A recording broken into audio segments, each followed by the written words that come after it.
ನಂಬದಿರ್ದನು ತಂದೆ ನಂಬಿದನು ಪ್ರಹ್ಲಾದ, ನಂಬಿಯುಂ ನಂಬದಿರುವ ಇಬ್ಬಂದಿ ನೀನು. ಕಂಬದಿನ ಬಿಂಬದಿನ ಮೋಕ್ಷ ಅವರಿಂಗಾಯ್ತು, ಸಿಂಬಳದಿ ನೊಣ ನೀನು ಮಂಕುತಿಮ್ಮ. ನಂಬದಿರ್ದನು ತಂದೆ ಅಂದರೆ ಹಿರಣ್ಯಕಶಿಪು ಧೈರ್ಯದಿಂದ, ಅಹಂಕಾರದಿಂದ, ತಾನು ಪಡೆದ ವರಪ್ರಸಾದಗಳ ಉನ್ಮಾದದಿಂದ ಶ್ರೀ ವಿಷ್ಣುವಿನ ನಿರಾಕರಿಸಿದ.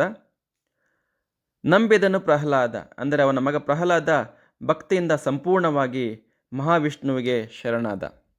ಅಪ್ಪ ಮಗ ಇಬ್ಬರಿಗೂ ಕೂಡ ತಮ್ಮ ನಂಬಿಕೆಯಲ್ಲಿ ದೃಢತೆ ಇತ್ತು, ಯಾವುದೇ ಗೊಂದಲ ಇರಲಿಲ್ಲ. ಆದರೆ ಮನುಷ್ಯನ ಭಕ್ತಿ ಹೇಗಪ್ಪ ಅಂದರೆ ನಂಬಿಯುಂ ನಂಬದಿರುವ ಇಬ್ಬಂದಿ ನೀನು.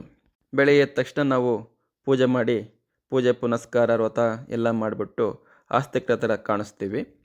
ಕೆಲವೊಮ್ಮೆ ಅಂದ್ಕೊಂಡಿದ್ದು ನಾವು ಕೆಲಸಗಳು ಆಗಲಿಲ್ಲ, ಸಂಕಟದ ಸನ್ನಿವೇಶಗಳು ಏನಾರು ಬಂತಪ್ಪ ಅಂದರೆ ದೇವರೇ ಇಲ್ಲಪ್ಪ ಅಂತ ನಾಸ್ತಿಕರ ರೀತಿ ನಾವು ವರ್ತನೆ ಮಾಡ್ತೀವಿ.